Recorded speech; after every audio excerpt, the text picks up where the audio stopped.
ఆయనకి స్తోత్రాలు, అందరికీ వందనాలు. దేవుడు ఆయన రాకడ నిమిత్తము కొన్ని సూచనలు ఆయన వాక్యం ద్వారా మాట్లాడుచున్నాడు. అది మత్తయి సువార్త 24వ అధ్యాయము 30వ అధ్యాయం నుంచి చదువుకుందాం. అప్పుడు మనుష్య కుమారుని సూచన ఆకాశమందు కనబడును.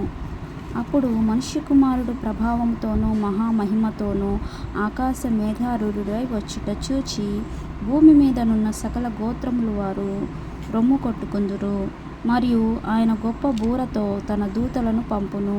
వారు ఆకాశం యొక్క ఈ చివరి నుండి ఆ చివరి వరకు నలుదిక్కుల నుండి ఆయన ఏర్పరచుకొనిన వారిని పోగు చేతురు. ఆమేన్. కాబట్టి ఆయన రాకడ అనేది చాలా భయంకరంగా ఉంటుంది. ఎందుకంటే ఆకాశంలో మేఘారూఢుడై వస్తాడంట. ఆయన్ని చూచి సకల గోత్రాలు, ప్రతి ఒక్క గోత్రపు ప్రజలు ఆయన చూసి రొమ్ము కొట్టుకుంటారంట.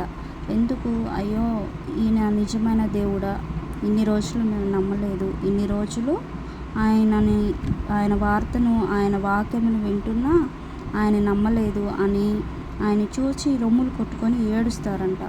కానీ ఆయన నమ్ముకున్న బిడ్డలు ఉంటారు కదా, ఆయన నమ్ముకున్న బిడ్డలనంట వారు ఆకాశం యొక్క ఈ చివరి నుండి ఆ చివరి వరకు, ఆకాశం నలుదిక్కుల వరకు అంట, నలుదిక్కుల నుండి ఆయన్ని ఏర్పరచుకుని వారిని పోగు చేస్తారంట ఆయన దూతలు.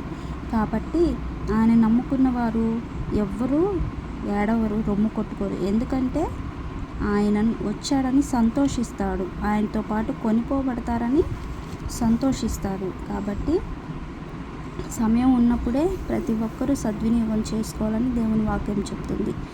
ఆయన్ని విని, ఆయన వాక్యము విని విశ్వసించి ఆయన వెంబడించాలని దేవుని వాక్యం చెప్తుంది. కానీ ఆయన రాకడ ఎప్పుడుండిద్దో తెలియదు. దొంగ వలె ఆయన వస్తానని దేవుడు మాట్లాడుచున్నాడు.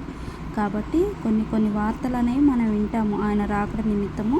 నేను మత్తయి సువార్త 24వ అధ్యాయం మొత్తం చదువుతాను. ఆమేన్.